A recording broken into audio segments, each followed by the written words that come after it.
بیوی کی مثال سے دے رہا ہوں کہ بیوی پر تو آپ کی حکومت ہوتی ہے نا. جب اس پہ آپ سوچے سمجھے بغیر تبلیغ نہیں کرتے اور آگے ڈر رہے ہوتے ہو کہ پتہ نہیں آگے سے جوتا آئے گا یا بیلن آئے گا, تو حاکموں کو تبلیغ یا حکمرانوں کے ساتھ ملتے ہوئے ان کو سیدھے راستے پہ لانے کے لیے کیا وہ طریقہ اختیار کیا جائے گا جو فیس بک پہ لوگ کمنٹس کر کے سمجھا رہے ہیں مولانا کو کہ آپ اس طرح کیوں نہیں بولا, آپ نے یہ کیوں نہیں بولا, آپ نے یہ کیوں نہیں بولا. گزارش ہے کہ ویڈیو کو لاسٹ تک دیکھیں تاکہ بات پوری طرح سمجھ میں آئے.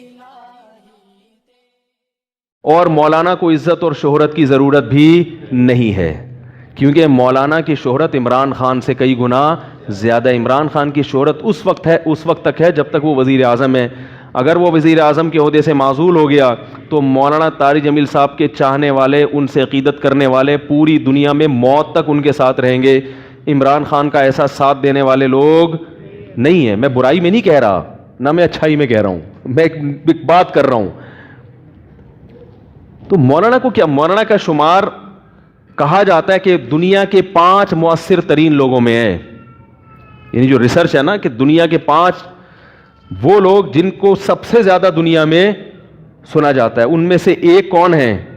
حضرت مولانا طارق جمیل صاحب. تو یا تو وہ شہرت کے بھوکے ہوتے یا وہ عزت کے بھوکے ہوتے, تو پھر آپ امکان کے درجے میں یہ کہہ سکتے تھے کہ مولانا نے وزیر اعظم کی کے حق میں جو ایک بیان دیا ہے کہ اس کو اچھے کاموں میں اس کو اپریشیٹ کرنا چاہیے, تو ہم یہ کہہ سکتے تھے کہ بھائی مولانا کی نیت کیا ہے, بولو بھائی, غلط ہے. تو یہ الزام بھی آپ مولانا پہ نہیں لگا سکتے. تو اللہ کے بندو اپنے ظرف کو کیا کرو. باقی میں ایک بات آپ سے کہتا ہوں کہ ممکن ہے لوگ کہیں کہ اچھے کاموں میں جب اس کو اپریشیٹ کیا جا رہا ہے تو عمران خان کے دور حکومت میں جو برے کام ہو رہے ہیں اس پہ بھی تو مولانا کا کلپ آنا چاہیے نا. سمجھ میں نہیں آ رہی بات آپ لوگوں کے بھائی. ممکن ہے آپ یہ کہہ سکتے ہو کہ جب اچھے کاموں میں اس کو اپریشیٹ کیا جا رہا ہے تو برے کاموں میں, بولو نا یار کیا ہو گیا, برے کاموں میں حوصلہ شکنی بھی تو ہونی چاہیے. تو یاد رکھیں شریعت نے ہمیں نہیں انل منکر کا حکم دیا ہے. نہیں انل منکر کا طریقہ کیا ہوگا یہ شریعت نے اس بارے میں ہمیں کیا چھوڑا ہے, آزاد. منکر یعنی گناہ کو روکنا, معاشرے سے برائی ختم کرنا, یہ ہم سب کی ذمہ داری ہے. اور واعظین کی ذمہ داری لوگوں سے زیادہ ہے, عام لوگوں سے زیادہ ہے. لیکن منکر کو روکنے کا طریقہ وہ آپ کا نہیں ہوگا. وہ جو روکنا چاہ رہا ہے وہ خود فیصلہ کرے گا کہ میں نے کس طریقے سے کسی کو گناہ سے روکنا ہے. گناہ سے روکنے کا ایک طریقہ یہ ہوتا ہے کہ کوئی گناہ کر رہا ہے, آپ بازو پکڑیں اور بولیں اس کو کھینچ شراب خانے سے نکال لیں, شراب کی بوتل توڑ دیں اور 2 چماٹ لگائیں, اس کے بولیں چل دفع ہو یہاں سے. یہ بھی ایک گناہ کو روکنے کا طریقہ ہے. بات نہیں آ رہی میرے خیال سے سمجھ. یہ طریقہ, اس کا اختیار صرف گورنمنٹ کے پاس ہے. یہ والا اسٹائل ہے نا گناہ سے روکنے کا, ڈنڈے کے زور سے, یہ آپ کو اختیار ہے اپنی بیوی بچوں پہ, اپنی اولاد پہ. اس کے علاوہ زبردستی آپ کسی کو گناہ سے, بولو نا بھائی, نہیں روک سکتے. یہاں تک کہ امام ابو حنیفہ رحمہ اللہ تعالیٰ کی رائے ہے کہ اگر کسی نے کسی شخص کے گناہ کے آلات لے کے توڑ دیے تو اس پر ضمان واجب ہے.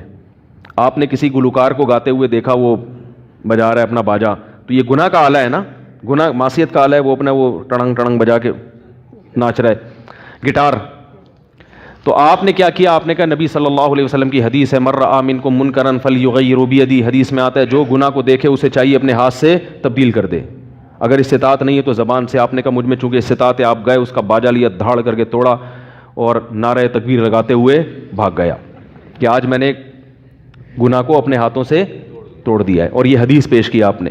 تو مجتہد کیا کہتے ہیں امام حنیفہ, جن کو مجتہد اعظم قرار دیا گیا ہے, وہ کہتے ہیں کہ آپ کو اس کے باجے کے پیسے, بولو بھائی, دینے پڑیں گے. کیونکہ ڈنڈا چلانے کا اختیار کس کے پاس ہے؟ آپ صرف اپنے بچے کے ہاتھ میں اگر باجا نظر آئے نا, گٹار, اس کو تو توڑ سکتے ہیں. بیگم صاحبہ اگر گٹار گھر میں بجا رہی ہیں, آج تو بیگم پہ زور نہیں چلتا تو حکومت پہ زبردستی کیسے کروائی جا سکتی ہے بھائی؟ کئی لوگ مجھے کال کر کے کہتے ہیں کہ مفتی صاحب میری بیگم پردہ نہیں کرتی. میں کہتا ہوں شادی سے پہلے نہیں کرتی, ہاں پہلے سے نہیں کر رہی ہے تو برداشت کرو بھائی. اب محبت کے علاوہ آپ کے پاس کوئی آپشن نہیں ہے. وہ کہے گی کہ اگر پردے والی سے کرنی تھی تو مجھ سے کیوں کی, تو آپ بھائی محبت سے سمجھا سکتے ہو. تو جب اس زمانے میں بیوی پر زبردستی نہیں کی جا سکتی تو کیا حکمرانوں پہ زبردستی ہو سکتی ہے؟ تو امام حنیفہ کہتے ہیں گٹار اگر آپ نے توڑ دیا تو آپ کو پیسے دینے پڑیں گے. دلیل کیا ہے؟ دلیل یہ ہے, آپ کہہ سکتے ہیں مجھ میں استطاعت تھی, وہ کہتے ہیں یہ استطاعت نہیں ہے, کیونکہ اس کے جو نتائج نکلیں گے اس سے معاشرے میں فساد پیدا ہوگا. استطاعت کا مطلب یہ ہے کہ گناہ سے آپ نے جب لوگوں کو روکا تو اس کے جو سائیڈ ایفیکٹ ہیں ان سے بچنے کا آپ کے پاس اس کی کیا دوا ہے بھائی؟ ہر بیماری کی دوا کے سائیڈ ایفیکٹ بھی ہوتے ہیں نا. ایک مریض ہے, وہ بیچارہ اتنا کمزور ہے کہ وہ آگمنٹن 500 mg برداشت ہی نہیں کر سکتا. آپ نے کیا کیا کہ چونکہ مرض بہت شدت سے پھیل چکا ہے اور اینٹی بائیوٹک کھلانا ضروری ہے, تو آپ نے 500 mg کی 4 گولیاں اس کو کھلا دیں کہ تاکہ جتنے جراثیم ہیں وہ ایک دم وہ سارے جراثیم کیا ہو جائیں, ختم ہو جائیں.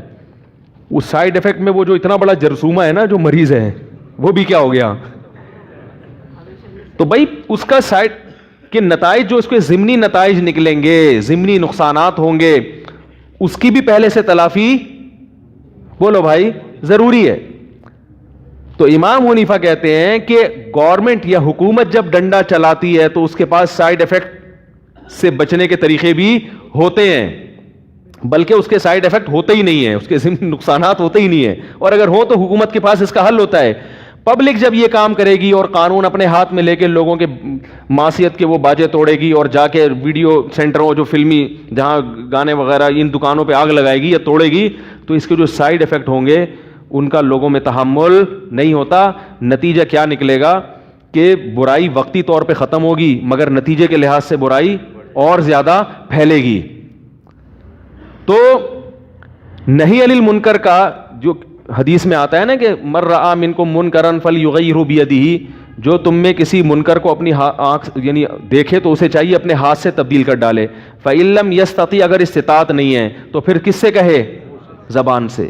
آگے حدیث پوری سمجھیں. استطاعت نہ ہونے کا مطلب سمجھ میں آیا؟ یعنی یہ مطلب نہیں ہے کہ جا کے توڑ دیا, وہ تو اس کی استطاعت تو ہر ایک کے پاس ہوتی ہے. آپ بندوق لے کر جائیں اور جتنے جو فلمیں انڈین فلمیں جن دکانوں میں بک رہی ہیں سب کو فائرنگ کر کے ہلاک کر دیں, آگے کیا ہوگا وہ آپ نے سوچا ہے پہلے کہ نتیجہ کیا نکلے گا اس کا؟ تو استطاعت کا مطلب یہ ہے کہ ان نتائج کا بھی آپ میں تحمل ہو, اور یہ بھی مطلب ہے کہ اس کے نتیجے میں مزید کوئی بڑا فساد پیدا نہ ہو. 1 دفعہ کہو 2 دفعہ کہو محبت سے, بس اب کیا کرو خاموش, کیونکہ اب بار بار بولو گے تو فائدے کے بجائے کیا ہوگا. تو میرے بھائی جب اپنے گھر میں ہم زبان سے تبلیغ کرنے سے پہلے 100 دفعہ سوچتے ہیں, تو کیا حکمرانوں کو زبان سے تبلیغ کرنے سے پہلے 100 دفعہ سوچنے کا حکم نہیں ہے کہ فائدہ ہوگا کہ نقصان ہوگا؟ حضرت مولانا طارق جمیل صاحب چونکہ دائی ہیں, وہ زبان سے روکنے سے پہلے 100 دفعہ سوچیں گے کہ میں نے اگر عمران خان کو یا وزیر اعظم کو یا فوج کے سربراہ کو یہ کہہ دیا کہ یہ جرم ہے, اس کا یہ نقصان ہے, تو کہیں اس کا فائدے کے بجائے نقصان نہ ہو. تو ان کی رائے ہے, وہ یہ سمجھتے ہیں کہ میرے لیے ایسے موقع پہ خاموشی بولنے سے زیادہ بہتر ہے. اور ممکن ہے دوسرا عالم یہ سمجھتا ہو کہ نہیں میرے لیے بولنا ضروری ہے, اس کے نقصانات کم ہے فائدہ زیادہ ہے, تو وہ بولے. تو اس میں رائے کا اختلاف بولو بھائی ہو سکتا ہے. ایک آدمی سمجھتا ہے کہ میں اپنی بیوی کو, بیوی کی مثال سے دے رہا ہوں کہ بیوی پر تو آپ کی حکومت ہوتی ہے نا, جب اس پہ آپ سوچے سمجھے بغیر تبلیغ نہیں کرتے اور آگے ڈر رہے ہوتے ہو کہ پتہ نہیں آگے سے جوتا آئے گا یا بیلن آئے گا, تو حاکموں کو تبلیغ یا حکمرانوں کے ساتھ ملتے ہوئے ان کو سیدھے راستے پہ لانے کے لیے کیا وہ طریقہ اختیار کیا جائے گا جو فیس بک پہ لوگ کمنٹس کر کے سمجھا رہے ہیں مولانا کو کہ آپ اس طرح کیوں نہیں بولا, آپ نے یہ کیوں نہیں بولا, آپ نے یہ کیوں نہیں بولا؟ وہ لوگوں سے پوچھیں گے کہ آپ بتاؤ میں نے عمران خان کو جا کے کیسے تبلیغ کرنی ہے. تو سینس لیس لوگ ہیں, جذباتی لوگ ہیں, یہ لوگ مذہب کو بدنام کرنے والے لوگ ہیں.